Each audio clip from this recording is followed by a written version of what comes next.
अरे भैया तुम खैरात में यहाँ रहे थे और पल रहे हो।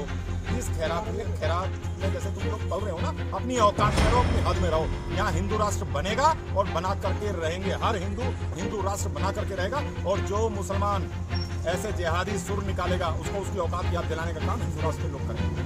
धर्म के आधार पर अब बंटवारा करने की जो ये सुर उठा रहे हैं, ये सुर अभी से ही समाप्त कर देने चाहिए, अन्यथा आगे आने वाली स्थितियां बहुत ज्यादा खराब होंगी, खतरनाक होंगी। और ये लोग इस्लामिक राष्ट्र की जो ये मांग अब उठने लगी है, और ये काम ये बहुत पहले से कर रहे हैं, क्योंकि एक एक मुल्ला पर 10-10, 15-15 बच्चे होने का मतलब क्या है। सर, जो मुस्लिम नेता है शफीकुर रहमान, वो कह रहे हैं कि हिंदू राष्ट्र की मांग कर रहे हैं, तो हिंदुस्तान में मुसलमान भी मुस्लिम राष्ट्र की मांग करेंगे। आप क्या सोचते हैं इस विषय पर? इस जिहादी, आतंकवादी, कट्टरपंथी और केवल इस्लामियत को बढ़ाने का काम जो शफीकुर रहमान कर रहा है, ये जो हमारे यहाँ हिंदुस्तान में मुस्लिम राष्ट्र की मांग कर रहा है, इसे समझना चाहिए। अगर मुस्लिम राष्ट्र की मांग करनी है तो पाकिस्तान में जाए।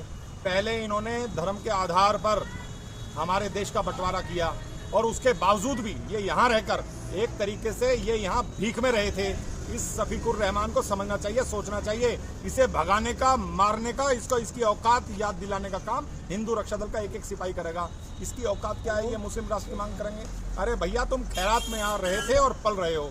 इस खैरात में जैसे तुम लोग पल रहे हो ना, अपनी औकात में रहो, अपनी हद में रहो। यहाँ हिंदू राष्ट्र बनेगा और बना करके रहेंगे। हर हिंदू राष्ट्र बना करके रहेगा। और जो मुसलमान ऐसे जिहादी सुर निकालेगा उसको उसकी औकात याद दिलाने का काम हिंदू राष्ट्र के लोग करेंगे। सर, वो तो कह रहे हैं कि जो है पाकिस्तान से पहले से इस्लामिक राष्ट्र है, हमें हिंदुस्तान में इस्लामिक राष्ट्र चाहिए। ये तो बड़ों की कुछ गलती थी, जो धर्म के आधार पर इन्होंने बंटवारा भी कराया और मुसलमानों को यहाँ रख दिया। मुसलमान एक भी ठीक नहीं हो सकता। जो भी कुरान को मानने वाले हैं वो ठीक नहीं हो सकते। इन लोगों को, जो भी कुरान को मानने वाले हैं, जो जिहादी कट्टरपंथी हैं, इनको पाकिस्तान में जाने का काम करना चाहिए। और मैं कह रहा हूं, अगर इन पर किराया ना हो तो इनको किराया देने का काम हम करेंगे और यहां से भेजने का काम हम करेंगे। और लेकिन ये यहां मुस्लिम राष्ट्र का ऐसा जो पहले कृत्य हुआ था वो कृत्य अब ना हो। इन्हें अपनी औकात में रहना चाहिए और इन्हें वहां जाना चाहिए जहां मुसलमान हों। ये हिंदू राष्ट्र है, था और रहेगा।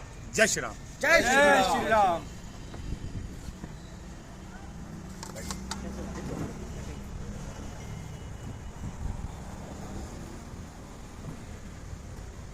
ये जो शफीकुर रहमान है, ये कहीं भी कोई भी इस्लामिक गतिविधि, कोई भी देश विरोधी गतिविधि जब भी ये जिहादी मानसिकता के लोग करते हैं, ये हमेशा आगे बढ़ चढ़ करके उनको सपोर्ट करता है, उनकी सहायता करता है। और मैं ये कहना चाहता हूँ कि इसके कहीं ना कहीं इसके आतंकवादियों से, हमारे देश विरोधी गतिविधियों में इसका सम्मिलित होना जरूर पाया जाएगा। और मैं ये कहना चाहता हूँ उत्तर प्रदेश सरकार से कि वो जो हैं सारे के सारे इस पर जितने भी इसके बयान हैं और जितने भी इसकी कॉल डिटेल हैं, इनको ध्यान में रखते हुए इसको आतंकवादी घोषित करने का काम करें। क्योंकि ये मुसलमानों को उकसा करके, भड़का करके अगर अब कोई गलत कदम उठाएगा तो हिंदू अब चुप नहीं रहेगा, आर पार की लड़ाई लड़ेगा।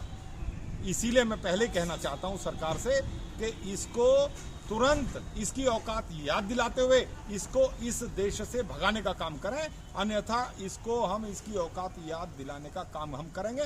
फिर हम पर मुकदमे कायम करेगी सरकार और हमें फिर कहेंगी कि ये लोग कट्टरपंथी लोग हैं। हम अपने धर्म की बात करते हैं और हम हिंदुत्व की बात हिंदुस्तान में कर रहे हैं, पाकिस्तान में जाके नहीं कर रहे हैं, ईरान में जाके नहीं कर रहे हैं, इराक में जाके नहीं कर रहे हैं। हम हिंदुस्तान में हिंदुत्व की बात करते हैं, ये हमारा अधिकार है। मुसलमानों का अधिकार यहाँ इस्लामिक राष्ट्र मांगने का नहीं है। ध्यान रखना चाहिए, हर हिंदू को जागरूक होना चाहिए कि अगर इन्होंने धर्म के आधार पर अब बंटवारा करने की जो ये सुर उठा रहे हैं, ये सुर अभी से ही समाप्त कर देने चाहिए, अन्यथा आगे आने वाली स्थितियां बहुत ज्यादा खराब होंगी, खतरनाक होंगी। और ये लोग इस्लामिक राष्ट्र की जो ये मांग अब उठने लगी है, और ये काम ये बहुत पहले से कर रहे हैं, क्योंकि एक एक मुल्ला पर 10-10, 15-15 बच्चे होने का मतलब क्या है, ये हर हिंदू को सोचना पड़ेगा, हमारी सरकार को सोचना पड़ेगा, समझना पड़ेगा, और जनसंख्या नियंत्रण कानून के तहत इनको काबू में लाने का काम हमारी सरकार को अभी करना चाहिए, अन्यथा आने वाला समय बहुत खराब होगा। जैसे